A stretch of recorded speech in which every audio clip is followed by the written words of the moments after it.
ॐ गणानां त्वा गणपतिगुं हवामहे कविं कवीनाम् उपमश्रवस्तमम् ज्येष्ठराजं ब्रह्मणां ब्रह्मणस्पत आनः शृण्वन्नोतिभिः सीदसादनम् श्रीमहागणाधिपतये नमः।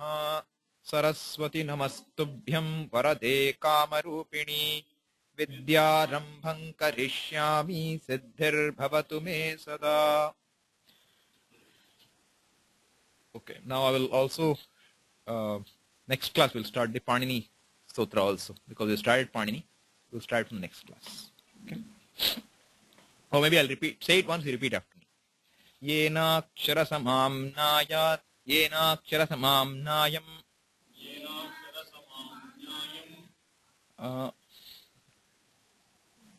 Yenakshara samamnayam aksharam. What is happening now? Yenakshara samamnayam Maheshwarat.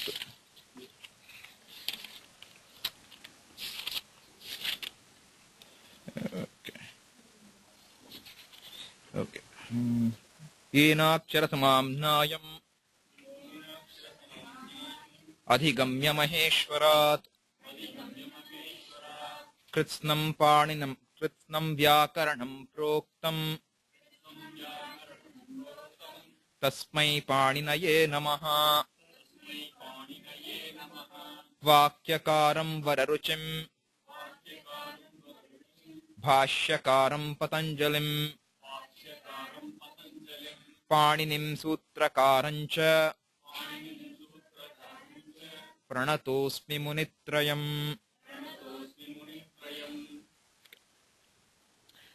All right. So welcome back, everybody. I think we have 19 people now. So 7 people decided that they've had enough, probably. All right. So I've just put up the display of something which is on the Google Groups, which talks of all the books. So let me actually make it the full screen for now. So hopefully you see a little better. So you can see the infant reader. Okay, that's the first one. That's the book which I'm saying is a very simple book on the language which we can use to study. So this is the first book we're going to go for. Then there are other books in this series. This series, Dhatu Manjari, Shabdaru Manjari, Infant Reader. Then there's something called Reader 1, Reader 2, Reader 3, and a book of exercises. These 7 books are part of this one publisher, Palghat Books. They're very good quality, very few errors, clean, right? But they're predominantly in Sanskrit. Therefore, I'm not going through that right now, because I want you to get some basics. See, right now I'm still in the introductory mode, okay? If not today, at least by the next class, we will finish with introduction. This is giving you a very broad introduction into the entire subject matter. Then we will start zooming in on each area and, expanding it further. So this reader will come in handy as we go ahead, and usually to start with it will be in the 3rd class. I will try to introduce that. And then it will become part of our flow. And exercise will be there that we will do that. Okay, that's what that is. The second book that you see is called Shabda Manjari. Shabda, see, Shabda can mean word also, but Shabda here means nouns, okay? So it is that book which, and in fact it is not just nouns here, it has got more than that. Shabda Manjari includes, in fact, the nouns first, then it includes like a summary of, certain verbs as well.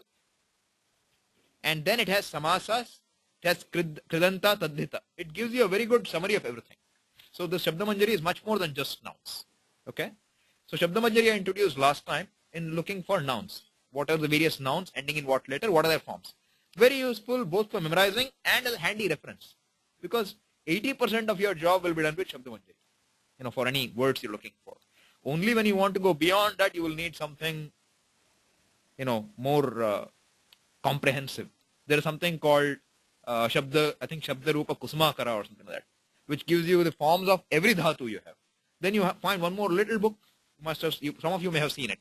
A small kind of pocket book version. It's called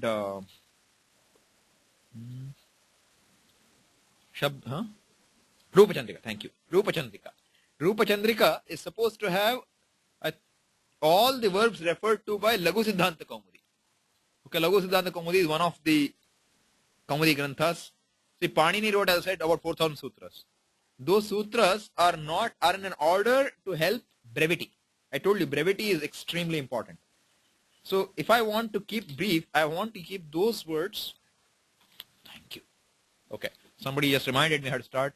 No, I had started it actually. Thank you. Yeah. So,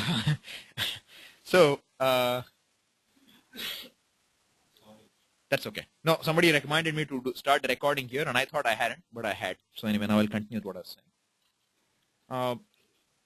So the brevity is the most important factor. So what happens is this: if a given word has to be used a number of times, all those sutras which use that word will place them together. Okay? So one may be referring to verbs, one may be referring to samasas, one may be referring to nouns. There may be no connection between them. So if you purely go by the order of the sutra patha, Panini sutras, you cannot make head or tail of it to start with. So then, even in the past, when people had huge intellects, they also found it very difficult to go through this apparently. So one man went and took the effort of taking all the sutras and rehashing them. Not with brevity alone in mind, but with view to make it topical. So he reclassified it by topic. So Sandhi Prakaranam is the first one. Then you have Sangya Prakaranam, the Subanta. Then you have Tinganta. So he made it like that. So that became a very, very popular book. So much so that later on the Panini Sutras in that order were, how do you study with that, almost forgotten by people. Everybody goes for Siddhanta Kaumudi. Then Siddhanta Kaumudi had all the sutras of Panini. Then they said this is too much. People can't handle so many sutras. So somebody came and wrote something called Madhya Siddhanta Kaumudi, which is about 2,200 or so sutras. So about half. Then they found even this is too much. So somebody went and wrote what is called as Lagu Siddhanta Kaumudi. That is only about 1,200 sutras. Then came Paramalaghu. I don't know how many it is. Okay? And now we don't want any of that. Okay? What I am trying to do is introduce you back to Panini, because I feel we are losing such a phenomenal tool to help us keep things brief and remember them. Okay? It's very beautiful. And it is not complex. There is no bugbear here. You don't have to be afraid of Panini. Okay? People create a scare out of it. It is not so. Is it necessary for the language? If you just want to get a smattering of the language, it is not necessary. But if you want to go into any depth, it makes a lot of sense to have this background, because it will help you go all the way at some point.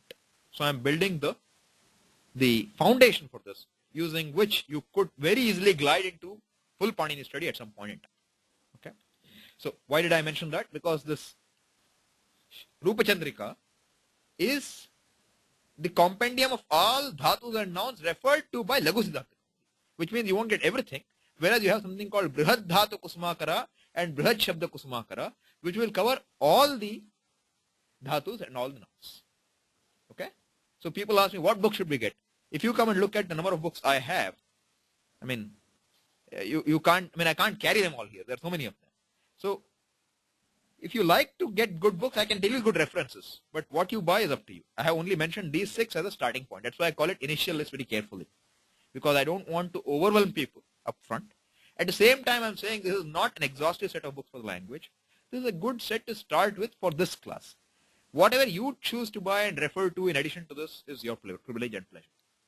Okay? Yes, what's the question? In any of these books, do they have dhatus grouped by a class? Offhand, I don't recall. Okay? But see, even if you look at your Dhatu Manjari, we will take a walk through Dhatu Manjari and you'll see what's going on. Okay? Just hold that question for now. Because the question is, did I mention the question? I don't know. The question was, do any of these books have the classification by Gana?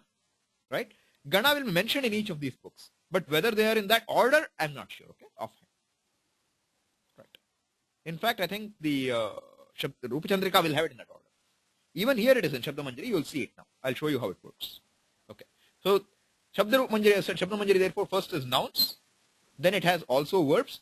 Then it has a summary of samasas and taddhitas. Good book to have. And what actually Puja Swamiji once said to me is, why don't you use these books, Palagad books, to teach the entire course? I was just discussing that I was planning to start something when he mentioned that to me. So I thought it's a good suggestion and we should try to do that. That's what I'm trying to do. Okay? Then the next book you see is Dhatu Rupa Manjari. As the word itself indicates to you, emphasis is Dhatu Rupa. Dhatu Rupa means Tinganta. Now I'm going to keep on using that word Ting. So in a few days you will not forget. Ting means Dhatu and verbs. Okay. So Tinganta. So this Tinganta Shabda Manjari, Dhatu Rupa Manjari, covers the Dhatus in great detail. Okay. So now open your Dhatu Rupa Manjari book. So we'll just walk through it quickly. Okay. So right in the beginning there are a few Shanti mantras, etc. You can look at it with the contents first. Let's look at the contents, okay? Which is second or third page in the book. What does it say? First there is Prarthana, Vyakaranam, Avashya Patniyam, etc. Some very general Prarthanas, etc. Then introduction. What are the 10 lakaras? What is Parasmepada? What is Atmanepada? What is Ubhayapada? Then Dashavidha Vikarana Pratyayaha. See, each of these 10 I told you have some specific, and by the way, Anup and Kailash, you are my two co-organizers.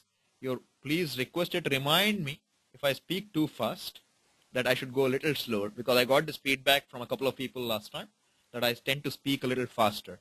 So I might be on the roll, just help me out, okay? Remind me. Okay. So it tells you the speciality. What is special about each of these groups? There is one more pratyaya you have to add in between, okay? That it tells you. Then it tells you a very brief thing about what are prepositions, upasargaha. Okay? Then it tells you about the 10 ganas. You can see it's listed. Prathama gana, Shashta gana, Chaturtha gana. There's a reason why they're in that sequence. It's not 1, 2, 3, 4, 5, but you will find all the 10 covered here. Okay? And after those 10 are covered, see, I don't want to get into details, but among these, I told there are 10 lakaras, 4 lakaras.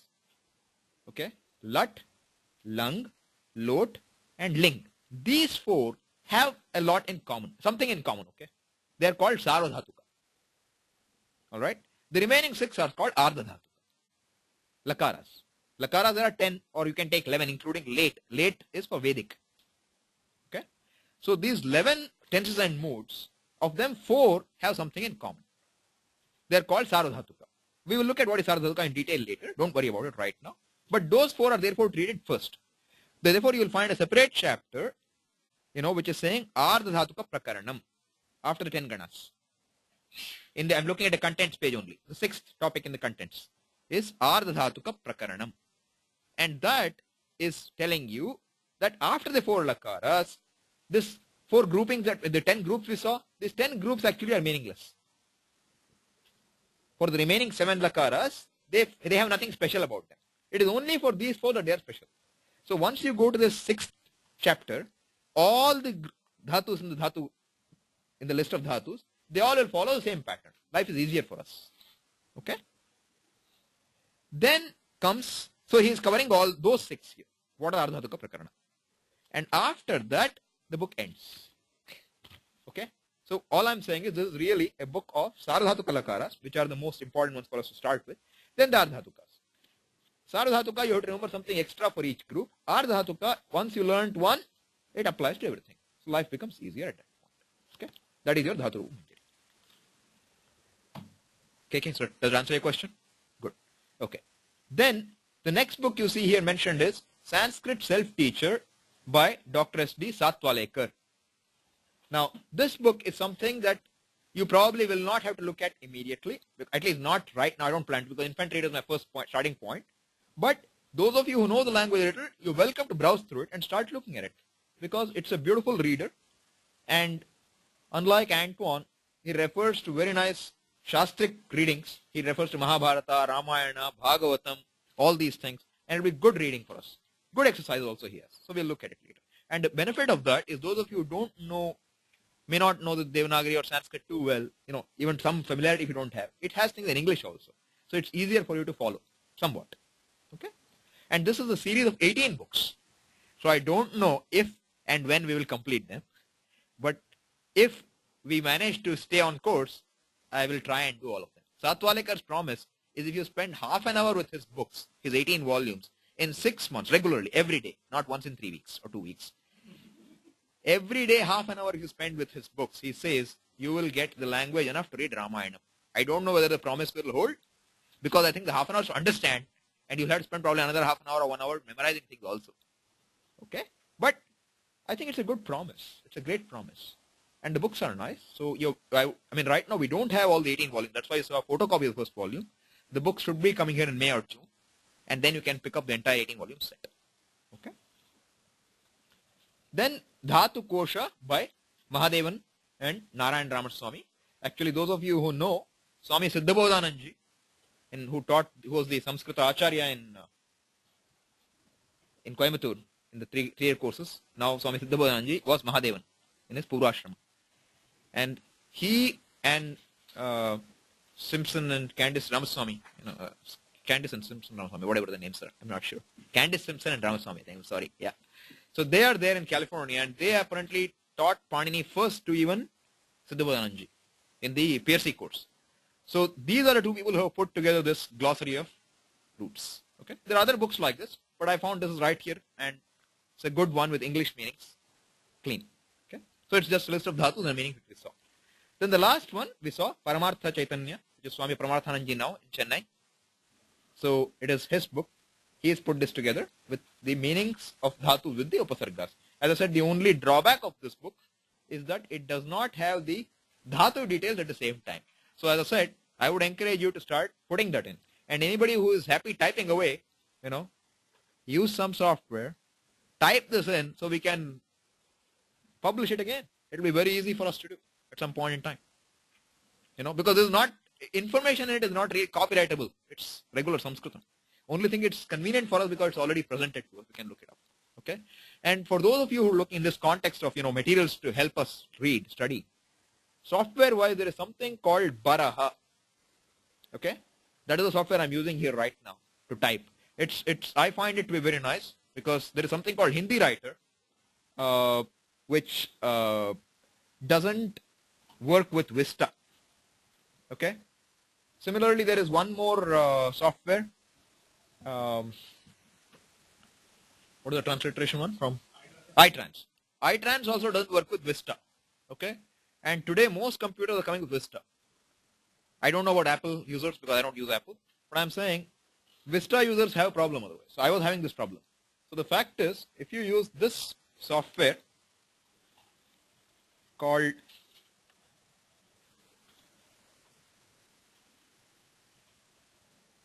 Baraha. Okay, it's called Baraha. You can download it, it's free.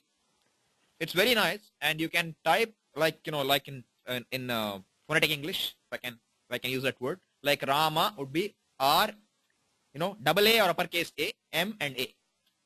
Right? And when you do that, you have the ability, you can do that in Word. It integrates with Word. And then you can convert it to Gujarati, Tamil, Malayalam, Marathi, anything you want later. Right there. I mean, because the script, it's a phonetic language, Sanskrit if you remember. The words remain the same. Only the script in which you are presenting the sounds become different. So you can create in Telugu. If you prefer Telugu, you first type it in. Then you can read everything in Telugu for yourself. It will work equally well. Okay?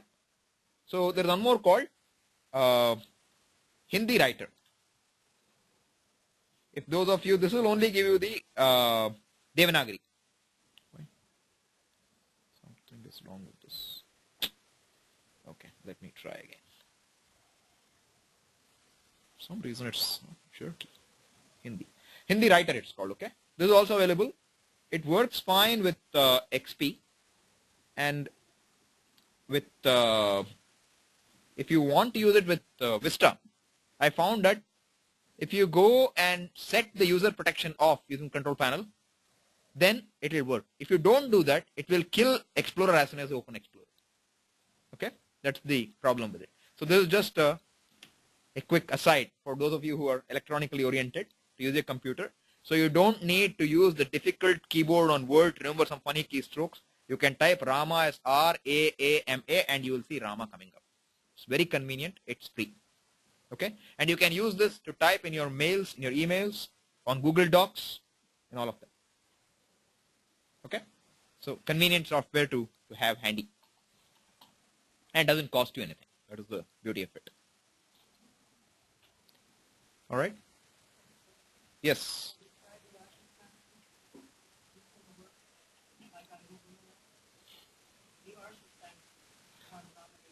I don't know. I haven't used Arsha Sanskrit. I don't know about it. So the question was, is this like Arsha Sanskrit? Or does Arsha Sanskrit work? I'm not sure. I haven't used Arsha Sanskrit. Okay. If you're happy with it, that's fine. You can use anything. This is just a tool to help you type in Sanskrit. So which tool you use is entirely your call. I neither have the time nor the expertise to help people with that. I'm just saying what I went through so people can use something. Okay? All right. Anybody on the call who has any question about these books? If so, please raise your hand. And if there is nothing, then I will proceed with the class where we left off. Okay, looks like there is nothing. All right.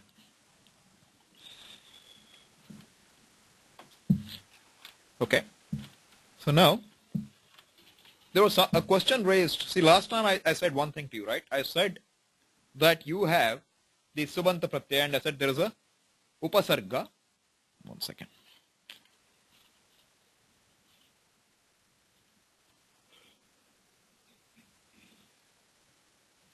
Yeah, okay. So I said there was something called an Upasarga. Upasarga means, you can loosely translate it into English as a prefix, plus a dhatu. Dhatu is a root. And then I gave an example of dhatu plus some other pratyaya. I'll call it P1. Okay? Pratyaya. P stands for pratyaya, alright? Pratyaya P1. Then I added something else, which I said is the sup pratyaya. Okay? A question was raised to me in this class after we closed, that is it necessary to have an upasarga and this P1 and then sup? What is the story with this? Okay? Fact is this. See, ultimately, this whole thing up to sup, this entire collection is what is called as a pratipadika. What is pratipadikam? A noun base. A noun base. And to the pratipadikam, you would always add a sup to get what? Padam. Because what is padam? Remember the Panini Sutra. Sup tingantam padam. That which ends in a sup pratyaya or that which ends in a ting pratyaya is called a padam. This is Panini's definition. See, I don't know if I completed that line of thought. I was saying that padam is a technical word. Now it doesn't matter that the word padam, padyate and padaha means it can be a sentence, it could be a sign language. No. Once Panini defines it, it is very precise. In his whole sutras, the word padam only stands for this. It just stands for that which ends in a sup or a thing.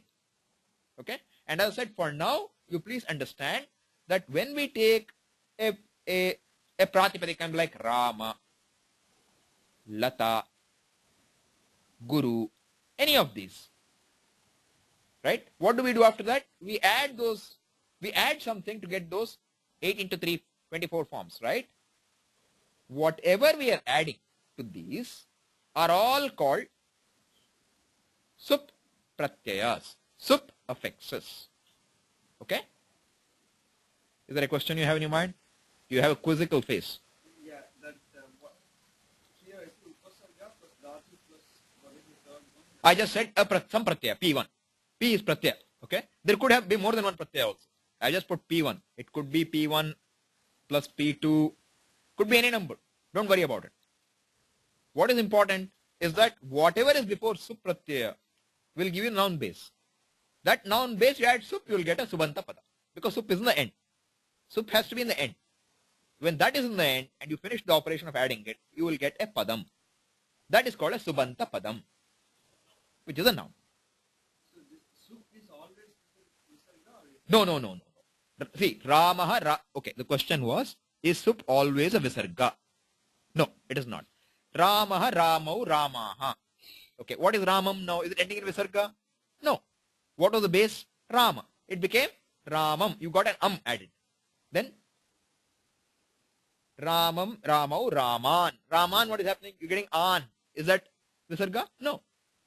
See, whatever is getting added, due to which you're getting Raman, then Ramena, Ramabhyam, Ramaihi. See, Aihi. Visarga is there, but Ai also is coming. Right?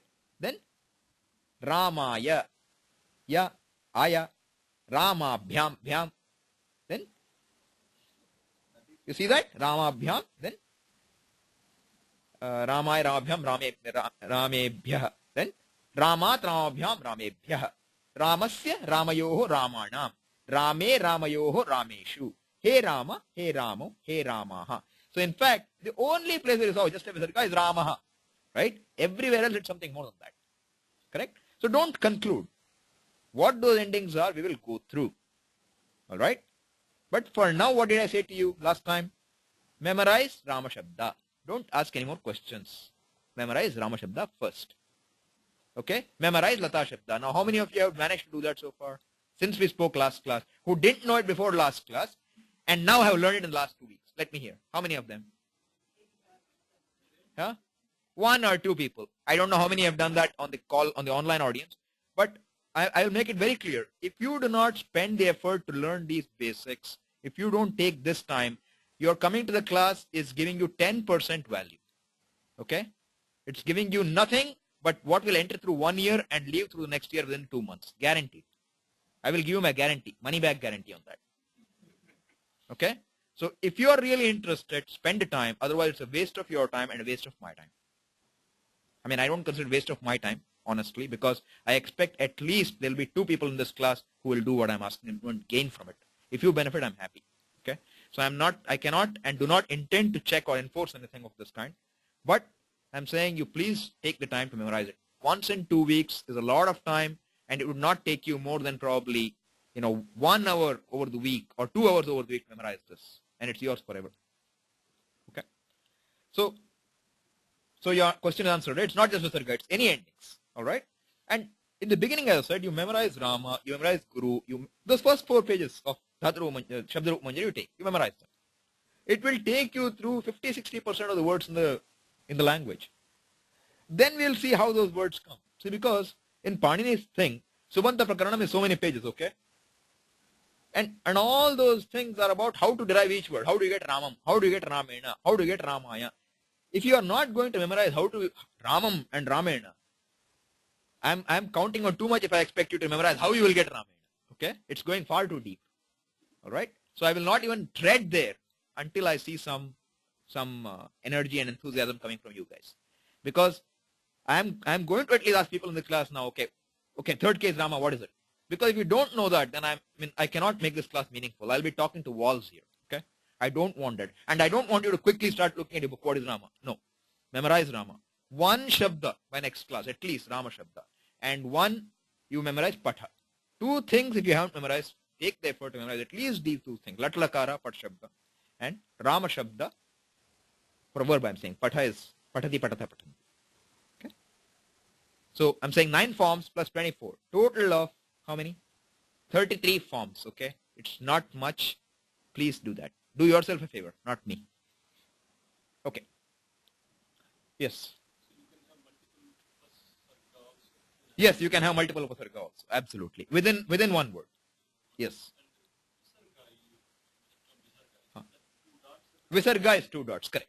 You're right. This thing that you put here, like this, is called Visarga.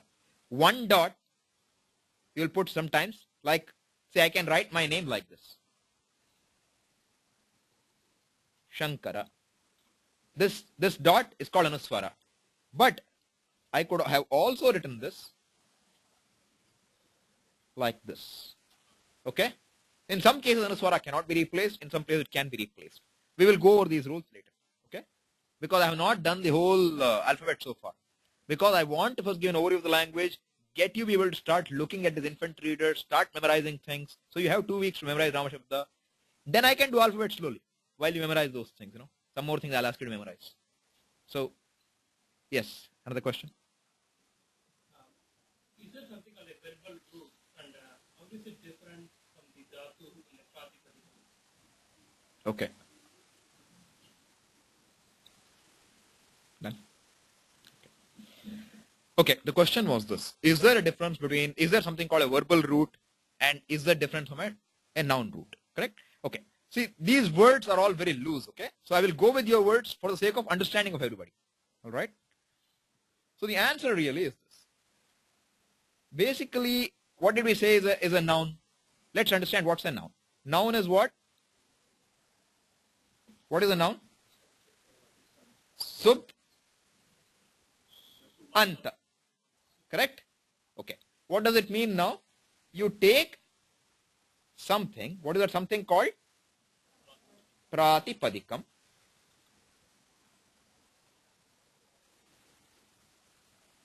Right? And to that something, you add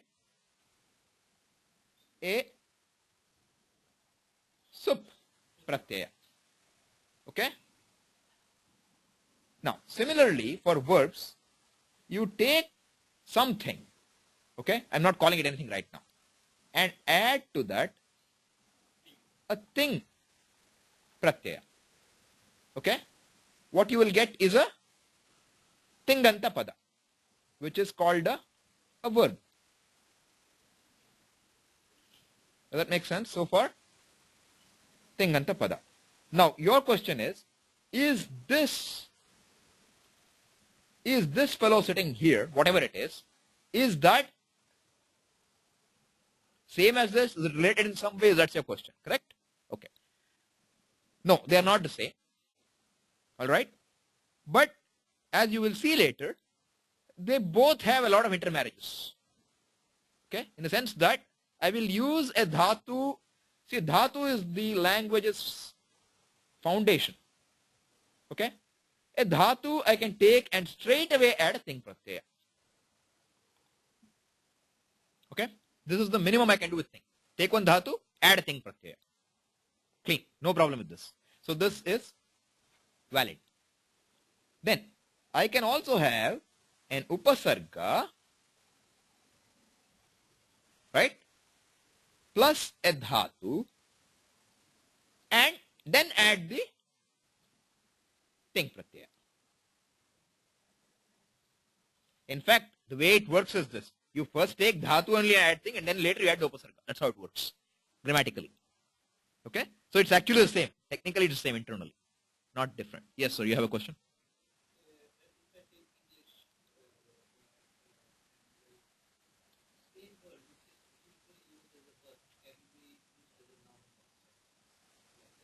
Yeah.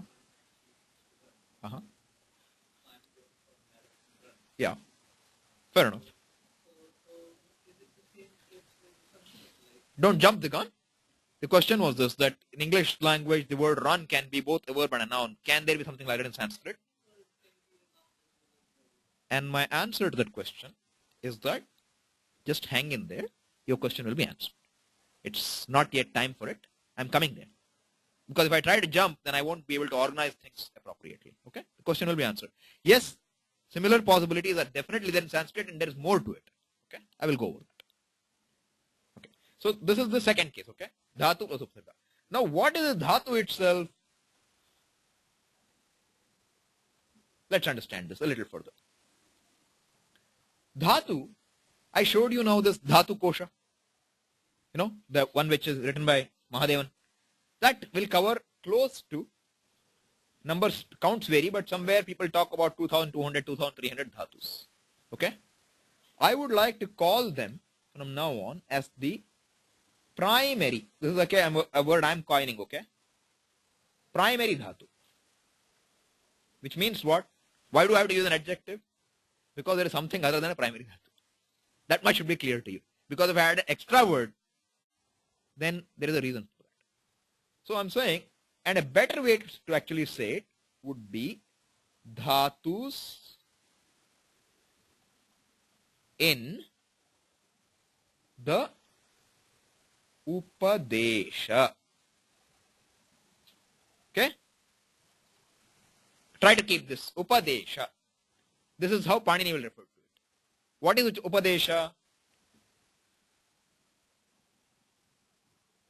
Adyucharanam. Adi Ucharanam.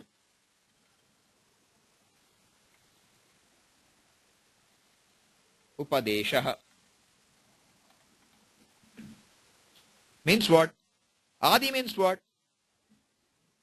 Long ago. Andakalathulla. Right? So it's long ago. What is that now? Adi Ucharanam. Ucharanam means enunciation. What was enunciated long ago in the beginning? Adi. Not long ago. Beginning. In the beginning. Is called Upadesha. So then, in Paninian literature, when you see the word Upadesha, it includes the sutras, Panini's appendix, which is Dhatu Patha, Panini's appendix, which is what is called Ganapatha, and Panini's appendix called Linganushasana. Okay? We have seen Dhatu Patha. I have explained what is Dhatu Patha. Ganapatha is a list of groups of various things. Linganushasana tells you how the gender thing works in Sanskrit to some extent. Okay? All these are part of the package. Means Panini did not invent this. He just kind of packaged them. It's like saying, as I told you, the screen was available. He built the other things to mount it properly and package them in one package and mailed it to us. That's what he did, okay? Screen was always there. He didn't invent the screen. Taking the projector as an example. Okay? So, the dhatus which were there right from the beginning are called, not dhatus, the whole thing is called Upadesha. Now, part of the Upadesha is Dhatu Patha. Okay? There are about 2200 dhatus in that. And those I would call as primary dhatus or Upadesha. Dhatus in the Upadesha. Okay? That is your starting point. Then what happens after that?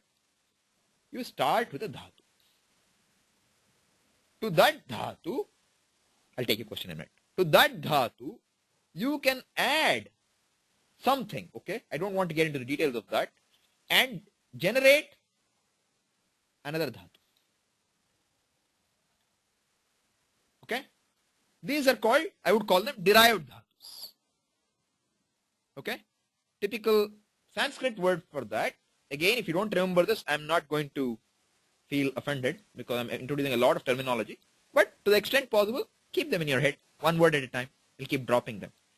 They will be called sanadi. Because there are pratyayas like sun, etc., which are added to a dhatu, which give you this. I told you dhatu plus something. That is a sanadi pratyaya, which is being added first, before tinganta pratyaya comes. Then you will get sanadi dhatu. Okay? Then there is also possible to take certain noun bases, pratipadikam, and add some kind of pratyaya. Let me call it P2 now, so that people don't confuse, okay? P is pratyaya, okay? It can be anything. P1, P2 is not specific. They are a set of pratyayas. You can add them to get what? A dhatu again. Alright? So now, what did I tell you? You can add thing to something. A dhatu. A dhatu is always there for thing pratyaya. Okay? But how did dhatu come about? I cannot explain that to you in one class. In detail, if we go, it's subject matter of a few months study. Alright? So, this is how it comes. Similarly, so this is how dhatus tend to come about. Okay? And then, as I said, once I got this derived dhatu, this is a derived dhatu, I told you, right? This is derived. Now, what I can do is this. I can take, shut up. I can take this derived dhatu, okay, and add another pratyaya. And get what? Another one dhatu. Okay? Now, I can take this dhatu, right, add something to it to get a pratipadika. So I'm saying that's a lot of interconnection. So you can use a dhatu to get a pratipadikam. You can use a pratipadikam to get a dhatu. You can go all over. You can go crazy, okay? Right? But this is what gives the richness of the language. Makes it very rich. Yes? That's why you say there could be a dictionary which is comprehensive. No dictionary will be comprehensive. Impossible. Impossible. Because I can, if people are interested, I can go through some kind of arithmetic to show you what possibilities exist, permutations, combinations. They will not be exhaustive. because I am only talking right now of dhatus, etc. Now, once I have words, so the point is I'm saying dhatus and pratipadikas can come all over like this. Okay? Once you have padam, padam is what now? Don't forget. Sup, ting, antam, padam. Repeat. Sup, ting, antam, padam. Okay. So anything which ends in a sup or a thing is a pada. Once you have pada, you can take one sup and add to another sup. When I say sup, I mean subanta pada, okay? You can add them to get what is called as a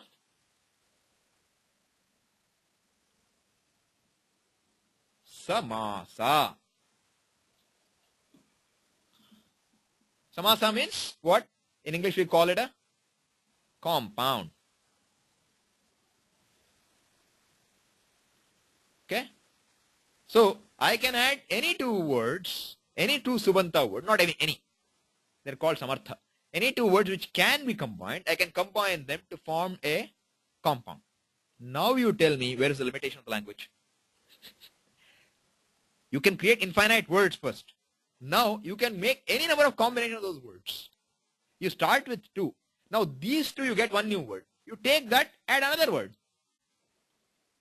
And you don't know how many words this is nested in. It could have 15 words already combined in it. I can show you a sentence, in some bhashya or some place like that. It will be this long, 1 yard long it is. And to read it is, you don't have sandhi also. It's all written continuously. You try reading it, it's like a mouthful. You don't know what's going on. You have to read 4 times to figure out what it is. But this is why I'm saying no dictionary can cover that yard long word. Okay, it's not a word to them. How will they cover it? Somebody is apparently making an attempt in Pune to come up with all the words in the Sanskrit language that are seen in any form in literature to write meanings of those. It's a huge venture. But some Sanskrita lovers in Pune apparently are doing this. So I heard. I believe they have done 1 or 2 volumes so far. And they'll have to many volumes before they get anywhere. And they're still at or something like that. Okay? So if you talk to Satish Karandikarji, he will give you more details about that project. He follows these things a little more with some interest. Okay? So this is the story. Alright? Now this is I told you samasa. Then you can take a subanta shabda, okay, and in some senses it can be combined not with another subanta shabda necessarily, okay, but in some senses you can have a relationship based on subanta pada and create what is called as taddhita. I'll give you an example. Ramaha. You know Ramaha. Rama. That's how you take Rama, right? We will go into some swarasyam of this also a little later. Now, Ramaha, and I say is the same person as Dasharathihi. Have you heard that? At least some of you would have. Who is Dasharathihi? Dasharatha's son. Everybody seems to know that. But how did we get the word Dasharathi? This word, the word we started off is just plain Dasharatha. Okay? This Dasharatha gets one pratyaya P1. As I said, don't take this number seriously, okay? I will call it PN. Alright? So that you don't start hanging on 1 and 2. No. 1, that's just a way of saying it's some kind of pratyaya. There's a lot of pratyayas. You add it and you will get Dasharathi. Okay? So now this adds one more huge possibility to the words. See, once you have Dasharathi, now how can I now say, instead of saying Rama's son, I can say Dasharathi's son. Right? Then I can go to the fact that Raghu, you know the word Raghava is also used for Rama. Why? Why Raghava? Raghu was his Vamshaja. A very famous man is Vamsha.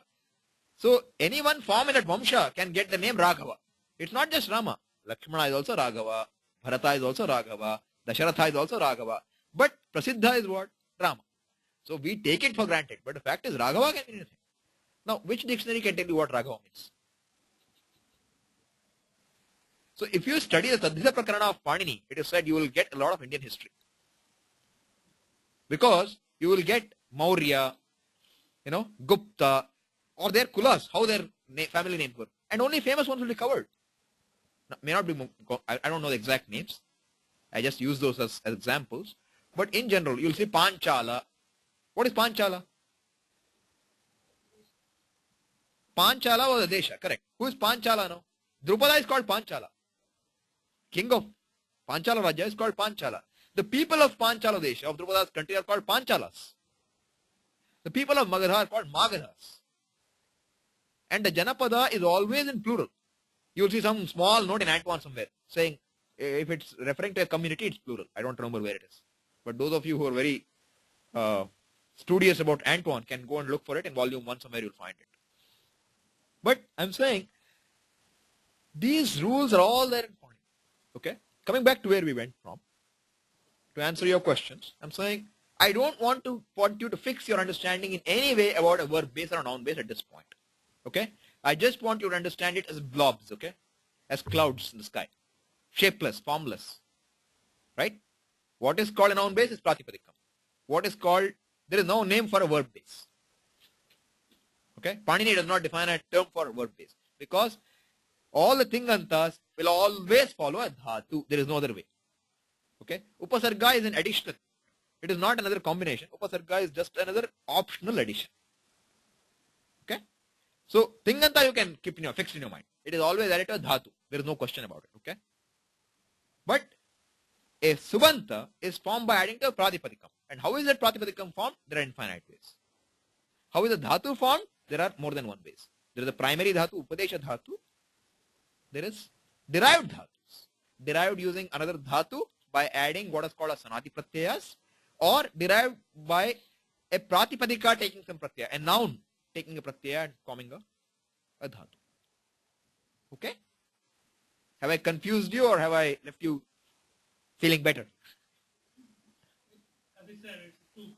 It's a little broad, but as I said, understand only one thing I want you to, if there is one thing I don't want you to forget, supting antam padam. Okay? That you remember. And what do you add sup pratyaya to? To a pratipadikam. What do you add a thing pratyaya to? Dhatu. Where do you add an upasarga? Before a dhatu. Okay? This much if you remember, I am happy. Don't forget about everything else for now. Okay? Yes, your question. What is the name again? Subandha plus something with the name. Taddhita. Taddhita, not daddhita. Taddhita. Tat. Okay. I'll write it again for you. Tat. Okay? Tat plus hita. These are two things which are getting combined. They become taddhita.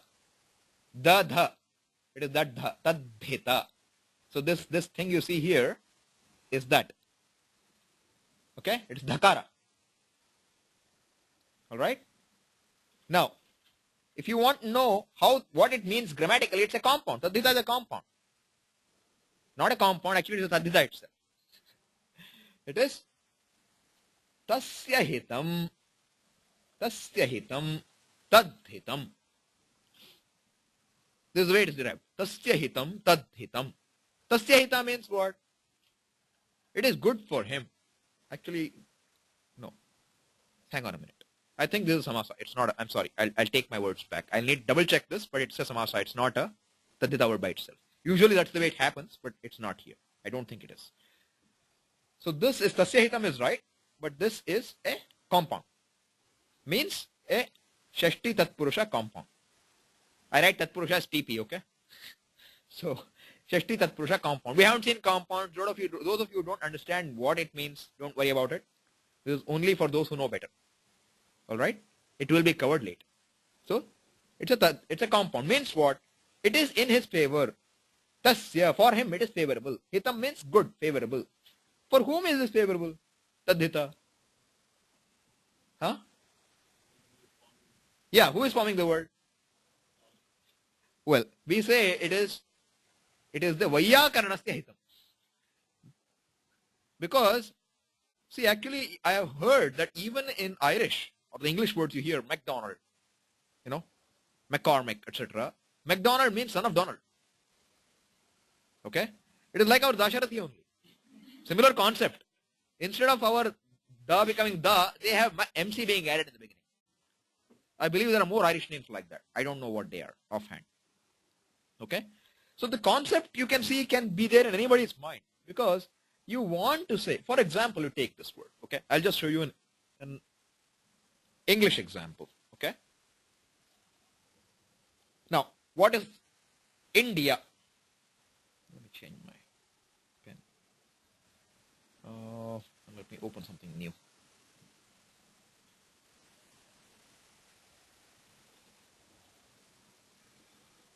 Okay.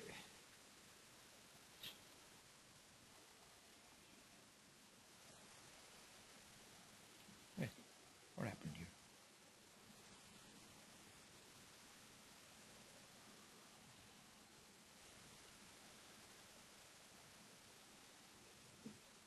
All right, okay. Now, I'm saying, let's take some examples to help us understand this better, okay? Take the word Indian. What does it mean to you? Huh? Person from India, one possibility. What else? Something from India. This is an Indian dhoti, right? That is an Indian play. Means really what is Indian telling you? Something pertaining to India. American. What is it? Okay. Then Tanzanian. Good. How about Ireland? Huh? Why not Ireland and doesn't become that? Okay. But I'm giving you examples of equivalents in English, which is taddhita really. Okay. Irish. What about Denmark? Danish. Right? Then if you look at China, what happens? It is not Chinese. It becomes Chinese. Right? So realistically, this is what is happening even in our word. Okay? So you have the word, for example, what is our Gurukulam's name? Arsha. What is Arsha? So it is Rishi Sambandhi. So something, there is a Rishi. Rishi means what? Rishati janati iti Rishi, one who sees. Sees more than what is apparent, like a Newton. Everybody sees the apple falling, but only it takes a Newton to figure out there's a gravity. There's a new force he discovers, right? That kind of a person who can see more than what is apparent is called a Rishi. So now Rishi. Then there is one Panini Sutra, which says, Tasya idam. Means, it belongs to him or it's connected to him. In such a situation, you use a particular type of pratyaya. I don't remember what the pratyaya is. So what happens is this. You will start with the word Rishi. You will add some pratyaya P and you will end up with the word Arsha. Okay? But then, if you start with some word like, Kushala. Let's say start with the word Kushala. Okay? Then, or for example, you see the, actually let's take that. Koshala. What is Koshala? Have you heard of the word Koshala? It's a place. Kausalya came from Koshala. Now, what did her name become? Kausalya. It is a taddhita word. You'll see a lot of our kings and queens' names are taddhita words. Because that is, they not only the name, it tells you much more than a name. It tells you which country they belong to. It's a very meaningful. Yes. This pratyayas, are they fixed or they can also be you can combine and come up with new pratyayas? Okay. Are the pratyayas, the question is, I have a question in the hall. Are the pratyayas fixed or can we come up with new pratyayas? No. Fortunately for us, pratyayas are fixed. Okay? Pratyayas are not something you can come up from the top of your head. And each pratyaya has to be added in a particular way, in a particular sense. That much you have to keep in mind. Okay? So this is how this taddhita pratyayas work. So what I was trying to show you is the fact that our whole world, I will explain this. See, now we have about half an hour more to go. Okay? So I'm going to give you a quick run on some very important concepts, but this will be the first run. Okay? So what we will see after this is we will see something in detail. Next class I will dwell with that in detail. But I want you to get started with this thinking right now. Okay? It's a very, very important concept. Please pay attention. I said one thing last time, which I will repeat again. Any word exists as related to a verb. I mean, a verb is expressing an action with reference to time, with reference to the person, purusha, vachana. That's a verb. A noun is a little more complicated, and a noun exists only as related to a verb, I said, right? Now, when I say, and I spoke about karakas. What is karakas? I said, agent of that, of what is the meaning of that dhatu, the action, the object of that action, an instrument for that action, right? A location for that action, etc. Right? These are all the important factors we discussed already. Now, when we see, these are in a sentence I have mentioned karakas, I said Ramasya, Ramena, etc. Right? Even in a word itself, when I say any noun I use, any verb I use, has this relationship also. Any verb. Suppose I say, verb is what? What is verb and noun? Suptingantam padam. Okay? Don't talk of bases now, we're talking of words. So, give me an example of a verb. Anyone? Gacchati. Okay. I can take gacchati, but since I started with patati, I will continue with patati so everybody knows it clearly. Okay? And we are doing patanam anyway. Patati. What does patati mean? Be precise. Huh? Be precise. He, she, it reads. Reads. Okay? Now, what are the two components in this? Patha plus something we don't know. Don't worry about it. Okay? No, I want you to get used to the idea there's something more. I don't want you to go away thinking there's only one T to be added. Okay? So I'm going to start introducing that idea in your head now. That there's something more you need to know. See the way, also let me say this at this point. Several times I will make a statement which is not precise. Okay? Deliberately. Because at the level which you are, I want you to understand something. Okay? So if a child asks me, what is nuclear fission? I will tell him something. If you ask me, I'll tell you something else. And if actually, if some physicists come, I will ask him what is fission. That's my level, okay? So I'm saying it depends on who's being talked to and at what level. So don't assume anything that I say. You please keep your mind open. You have an understanding, you should be willing to change it as new knowledge pops in. Either because of my mistake or because I chose to introduce it later. Alright? Both possibilities exist. Sanskrit is a very vast language. What I know is like the grain of mustard compared to a mountain. Okay? So I'm only trying to share what I know. I may make mistakes. And as I said, there are certain times when I make a discretion and not tell you things which I don't have. Like last time, I first started by saying every noun exists only as related to a verb. Later, I extended to say a noun exists as related to verb or to another noun. Okay? So this way, the extensions will keep coming. Now, patha plus some pratyaya plus ti. Now, we looked at that glossary, dhatu kosha. What did we find for patha? The meaning for patha is to read, to describe, good. Right? That was the third meaning. To study, I think. Whatever. I don't remember it offhand. So these are the meanings we saw. What is making it say it, she, he, she, it studies? Where are you getting that from? Where are you getting that meaning from? Ti. Very good. Ti. This ti, therefore, the word used is pratyaya. Correct? What does pratyaya mean? Those of you who are attending Swamiji's Vedanta classes will know pratyaya means a cognition also. Right? Pratyaya means that by which something is known. That by which something is indicated. Pratiyate anenati pratyaya. Or pratyayate anenati pratyaya. That by which something is indicated. What does it indicate? What does the thing pratyaya indicate? The thing pratyaya ti indicates what? It indicates the fact that it is, right now, it is a lat lakara, vartamana kala. Then, what else? It indicates it is ekavachana, good, ekavachana, and it indicates that it is a anya purusha. Correct? Anya purusha means third person. Good. It indicates these three. What indicated all of this? This ti.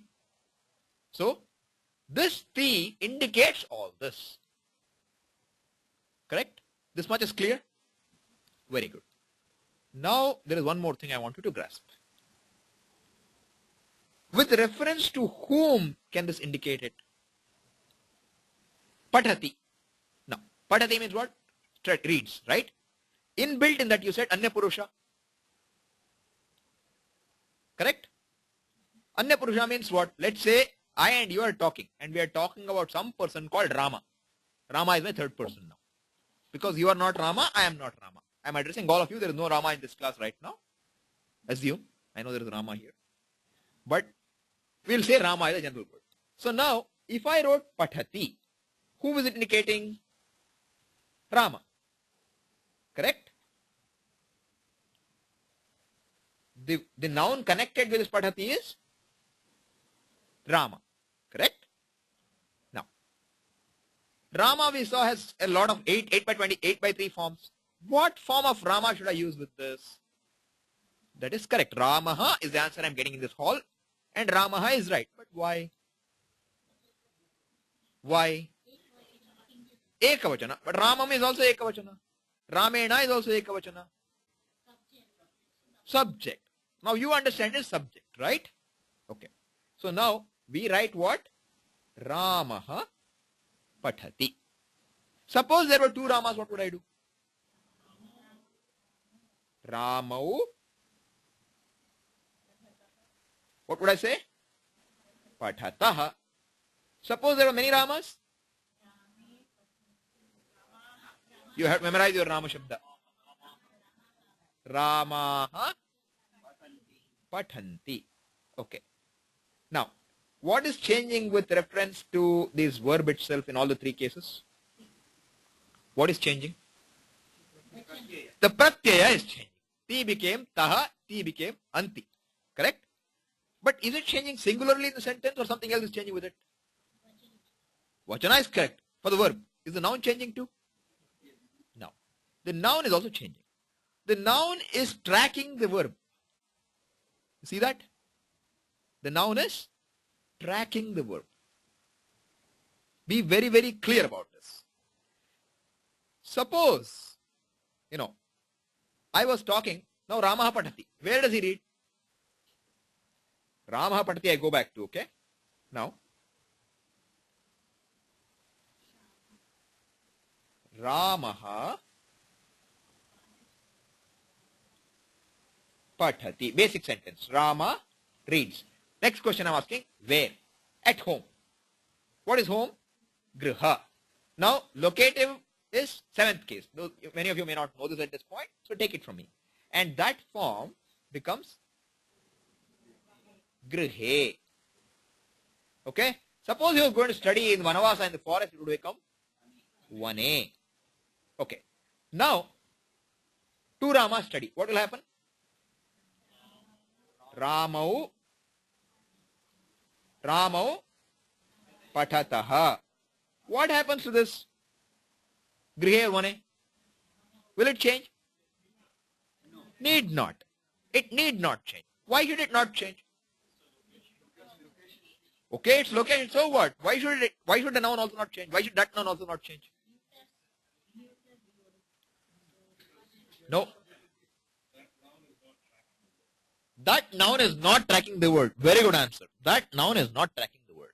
Now, what nouns can track a verb? That's the question I wanted to get. Okay?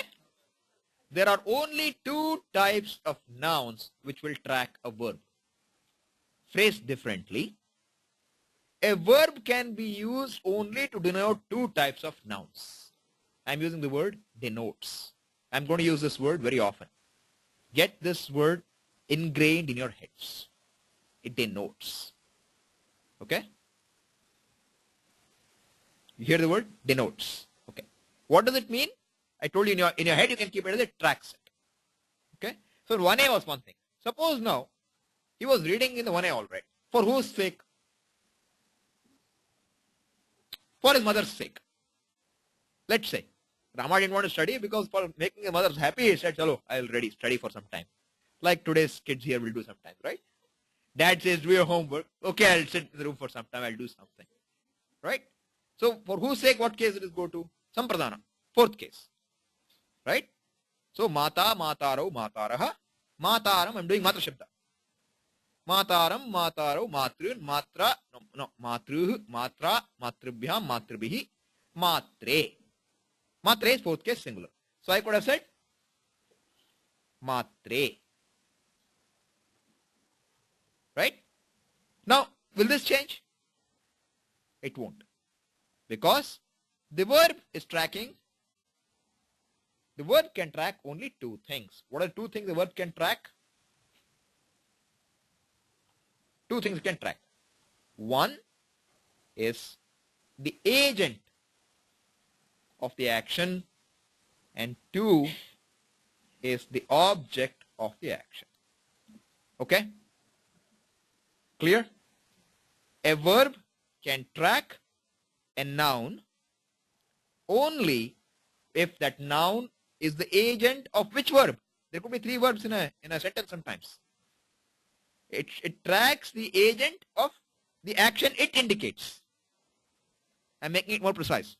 You know, just plugging the holes.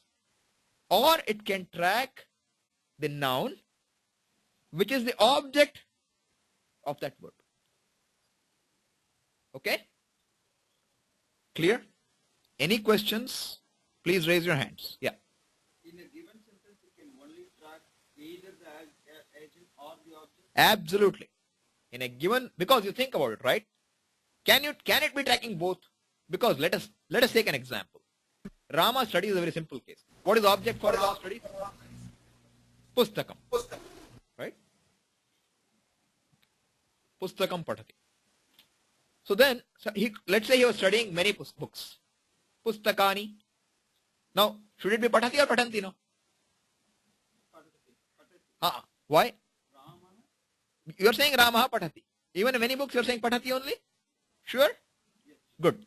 Very good. But then, so what is it tracking now? What is patati tracking? Only the agent. Okay, could it track both?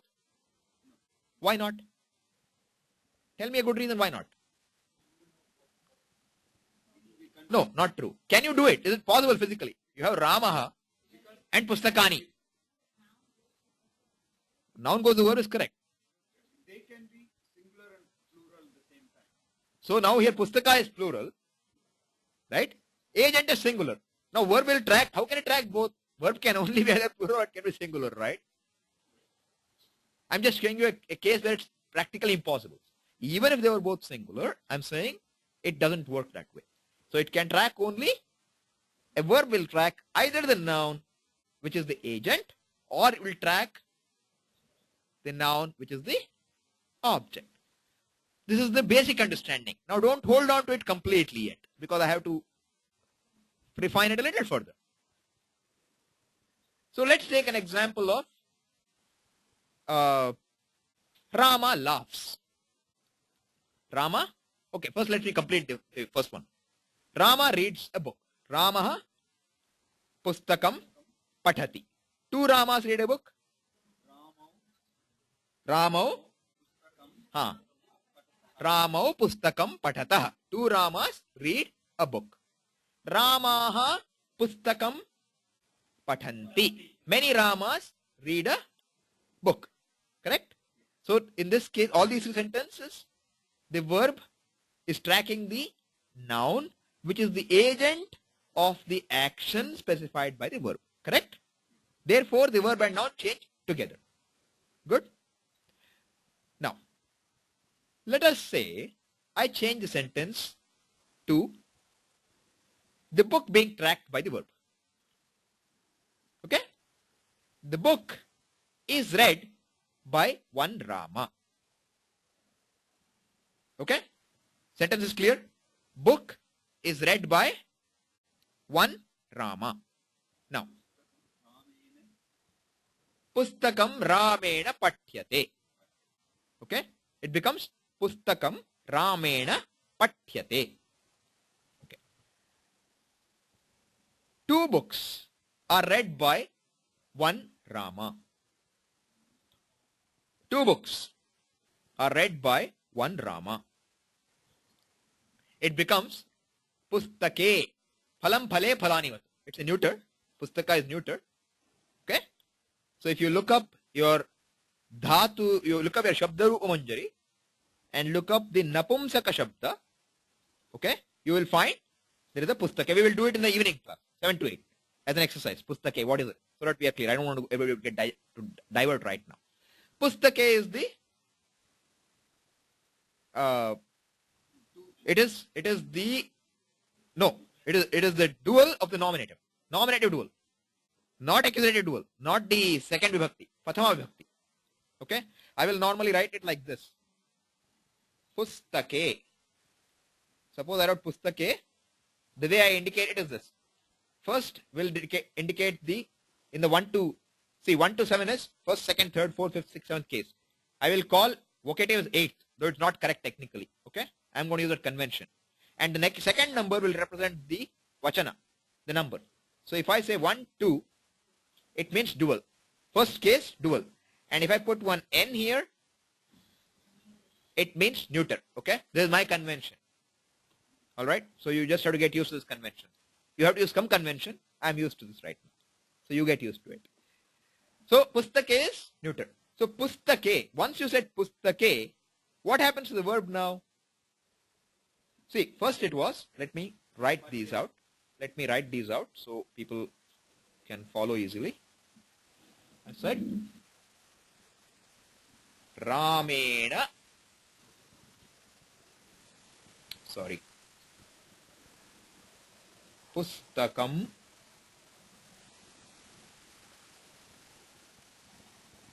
Pathyate.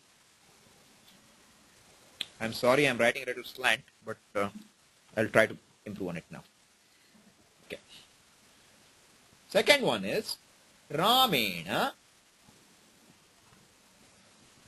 Pustake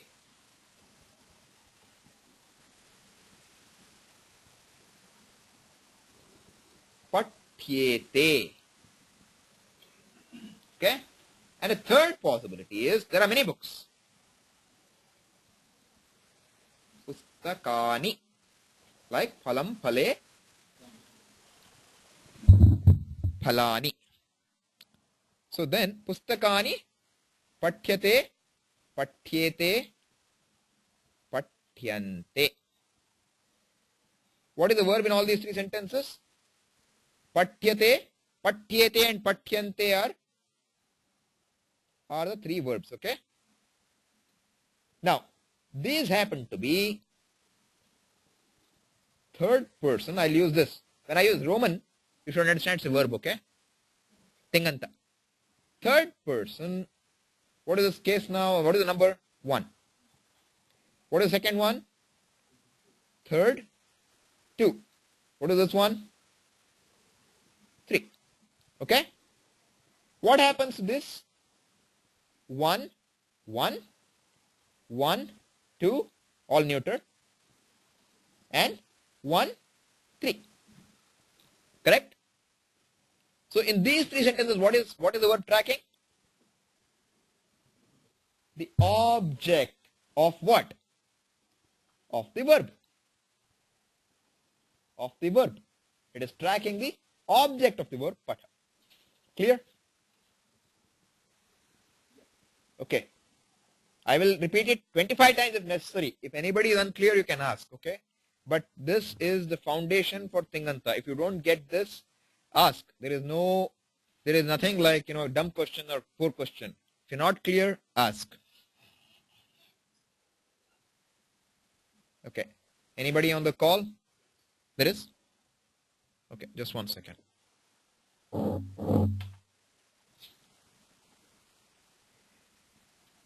Yes, Krishna Prasad ji. We are not clear about it. Can you please repeat? Okay. I'm saying, what part, is there a particular part you're not clear about? The whole thing. The last part, the third person singular and third person. Okay, fine. Just that when I started doing this pustake, etc. Yeah. Okay, but were you clear with the first part where I said Rama reads, Yes. to Rama, etc. That was okay? That was clear. Okay, fine. All right. I'll mute you and I'll continue. Okay. Okay. So now, what am I saying here? See, let me first do it in English, okay? I'll just say it in English first. Rama, okay, when I say Rama is being tracked by the verb, I say Rama reads a book, okay? Then two Ramas read a book. Even in English you can see, reads become read. But in English you don't have three vachanas, you have only two. So it ends there, right? But suppose I make the books. The book is read by Rama. So the read is going with what now? Not with Rama. It is going with book. So noun is, verb is tracking the noun. Book is read by Rama. Second thing is what? Two books are read by Rama. But then book became books. So where did the number change? When the verb is tracking the noun, which is the agent, then the agent's number changes. When the verb is tracking the object's number changes. Get it? When the noun, which is being tracked, is the agent, right? Then the agent's number changes to track the verb. When the noun being tracked is the object's number will change to track the verb. Clear? And whatever is being tracked, whichever noun is being tracked, that will always be in nominative, which is the first case. First case always. The noun which is being tracked will always be in the first case.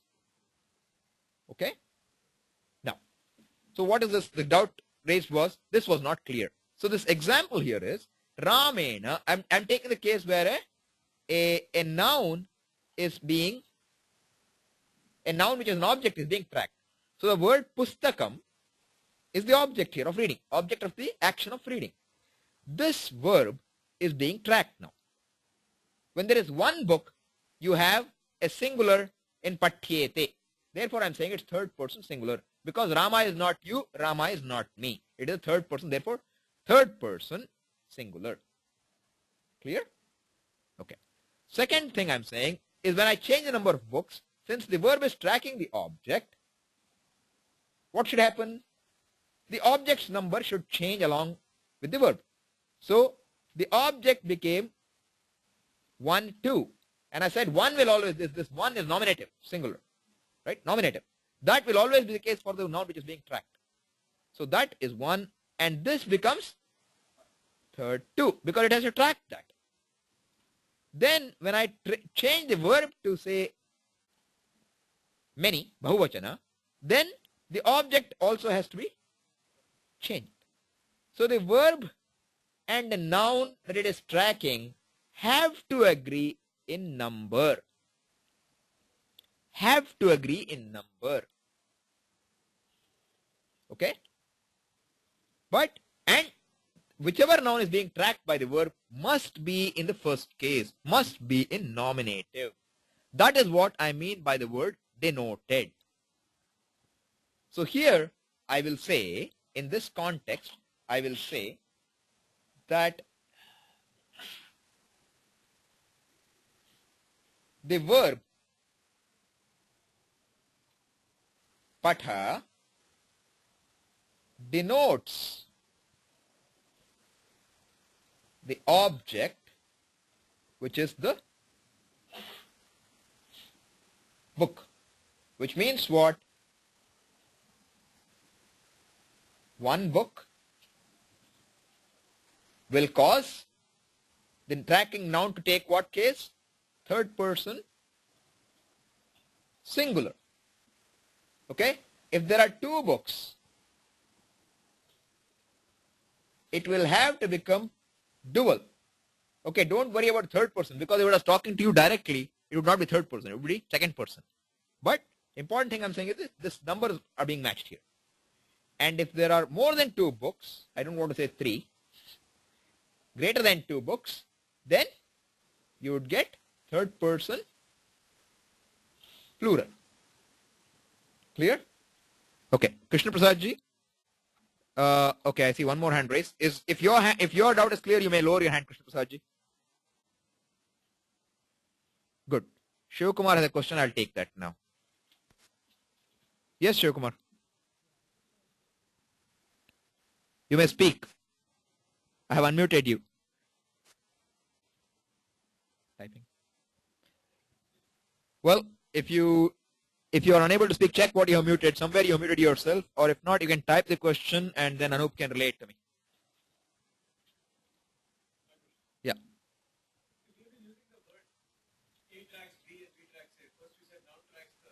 Yeah.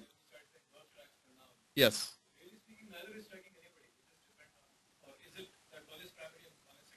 Well, I'm using the word, okay, the question here was this. While we're waiting for Shiv Kumar ji to type his question, I got a local question here.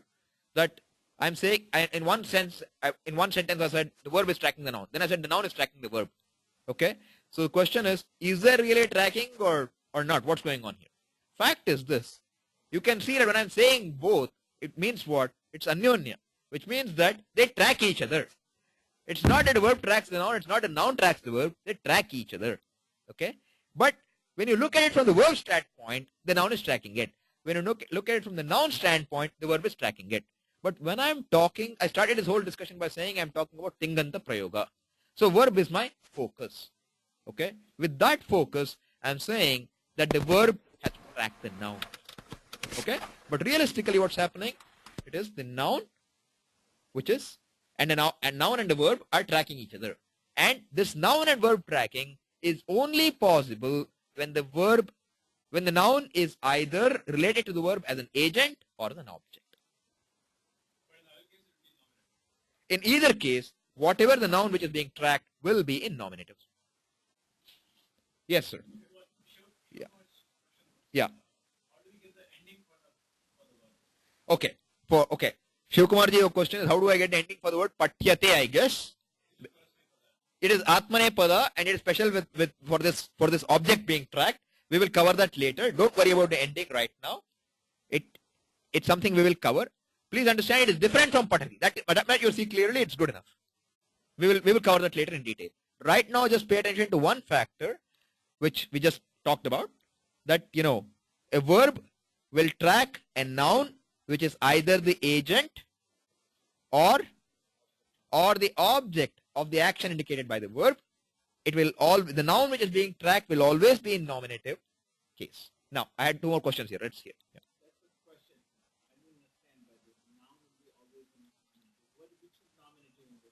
Okay.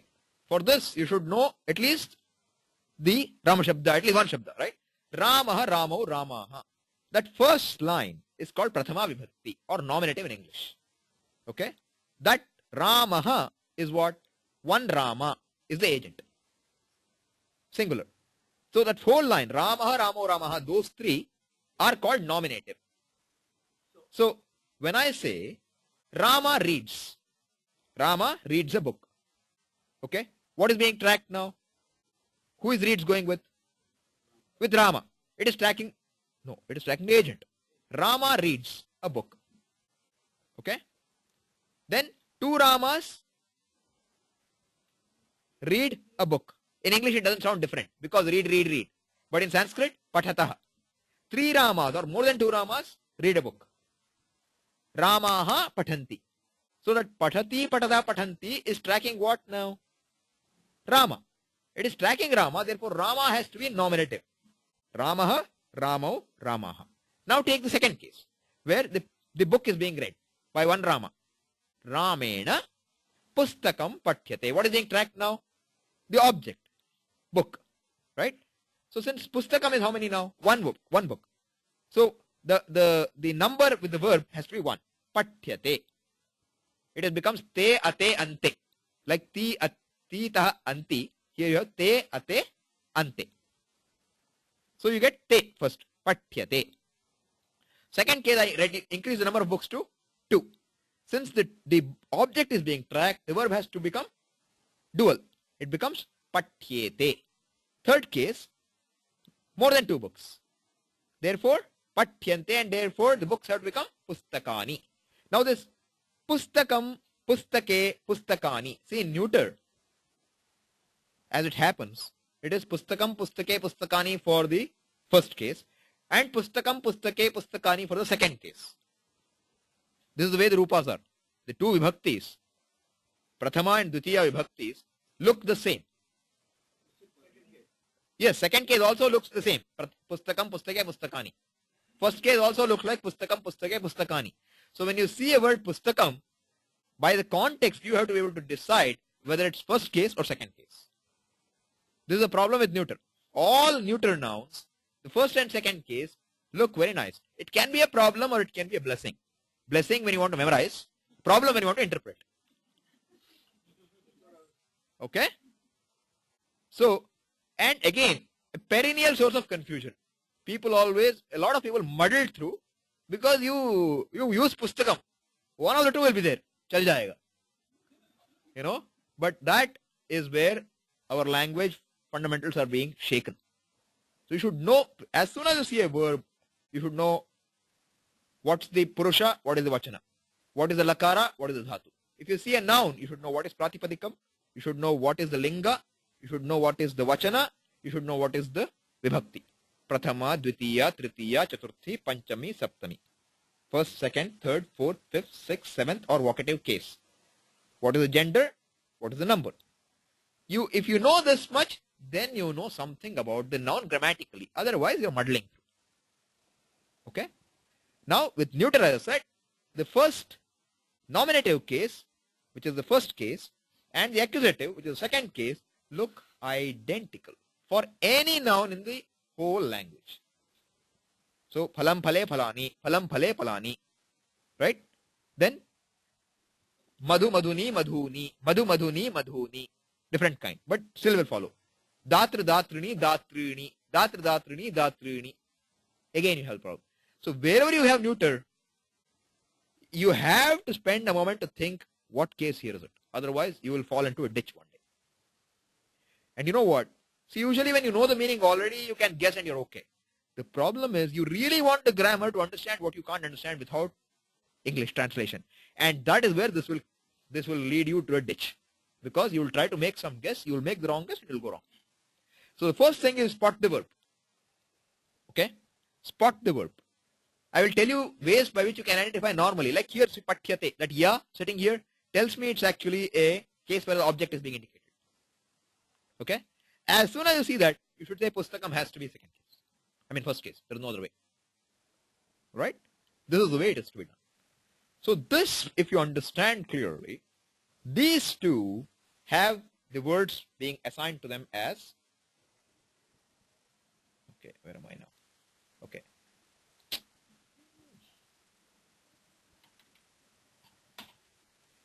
Okay, now I'm okay. There are two words here, significant words. I'll mention these two words and we'll close for this class. Kartari prayoga and karmani. Two words. Kartari means, it is actually what? Let's understand kartari. The word kartari, I told you, any noun you see, you should be able to ask question, what is the pratipadikam? What is the linga? What is the vachana? What is the vibhakti? So let me tell you what you at least need here right now. Kartru is the pratipadikam. What is the ending of this pratipadikam? Rukaranta. Okay? Pullinga it is. Or could be, it will be pullinga here. It could be neutral also. Then it is the seventh case. Singular. Okay? Vishaya Saptami means it is talking of, subject matter is that. What is the subject matter? Kartru means an agent. Okay? Tru in Sanskrit is like your ER in English. Okay? Walker, one who walks. Doer, one who does. Runner, one who runs. Eater, one who eats. Same thing now we'll do in Sanskrit. Walker, gum is a dhatu. Add tru, gantru. Leader, one who leads. Ne, netru. Ne becomes netru. One who reads, patitru, tru. So here it's kartru, kru plus trich. Okay? So kartru is a doer. So when kartari means what? Now in the sense of a doer. Means what? The verb is tracking a noun which is used in the sense of an agent. Understood? That is called kartari. Second word is karmani. When the verb is tracking an object. Technical word for object in the Sanskrit grammar is karma. It has nothing to do with punya or papa. It is karma which is defined by Panini. Just like Suptingantam Padam, we will see some interesting sutras about karma. Okay? So you will know what is karma. So this, if you remember, as I said, what is the summary I want you to remember from this whole class? I will state that and I will close. Meanwhile, if anybody has questions, you can raise your hands. Just 1 second. Let me finish my summarization, then I'll take your question. Okay? Okay. I said a verb and a noun track each other. Okay? But what kind of situation will it be tracking? A verb will track a noun only if that noun is an agent of the action specified by that verb or an object of the action specified by that verb. Okay? And the noun which is tracked will always go in nominative singular, irrespective of whether noun is an object or a agent. Then I said to you that in the situation where the verb tracks the agent, it is called kartari prayoga. And in the situation where the object is tracked by the verb, it is called karmani prayoga. Okay? This summary, if you can keep in your head, you have made, you don't know this now, but I'm telling you, you have made a huge progress in Sanskrit understanding. Huge progress. I'm not overemphasizing this, okay? These are all building blocks. Get this very clearly in your head. Okay, now I'll take your question. Yeah. Yeah. Yeah. Huh. Correct. Correct.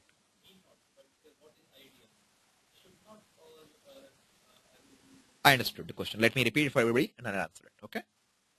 I have a question on a hall here to say, I said, Ramaha patati and I brought where? I said, in a house, grihe. And I said, grihe will not change with the noun Rama. Right? I said, need not. Okay, fair enough. But the fact is, it will not. It need not means it should not also. There is no reason for it to change. No. Hang on a second, okay? What I'm trying to say is this. Look, understand everything. I'm only talking of a noun tracking a verb. Okay? Not anything else. 1A can become 1A in many forests. That's not the issue. But it will not go along with patati, patata, patanti. The noun can change by on its own, but it has nothing to do with the verb. The verb has nothing to do with anything in the noun. When I say nothing to do, I'm saying in the sense of tracking. Okay? This tracking is in what? Number. And nominative or not. In that context, all other nouns which are not the agent or the object, the verb's number changes will not impact their number. That's all I'm saying. Correct. But yes, the question here again is this. Suppose Rama was studying in 2 houses, then what? Correct. You would say then Ramaha, right? Instead of grihe, grihayoho pathati, you will say in 2 houses. Or if you are studying multiple houses, you will say griheshu pathati. I'm okay with that. But now you make 2 Ramas with the same thing held constant. Ramau griheshu patataha. Ramau griheshu pathanti. So that pathati, patata, patanti will not impact griha. Because griha is not tracking. It is not the object of the verb and it is not the agent of the verb. If you understood that, it's great. Anybody online who has any question? Looks like no. So I'll do the Shanti Mantra and stop this class. We'll meet again at 7. And what I will try to do is this. I will try to take some of these things we have done, connect it, and also probably see if we can make some sense out of first lesson of infant reader. Okay? That's what I'll try to do. Om Purnamadav Purnamidam Purnat Purnamudachyate Purnasya Purnamadaya Purnamevavashishyate. Om Shanti Shanti Shanti. Harihi Om Shri Gurubhyo Namaha. Harihi Om.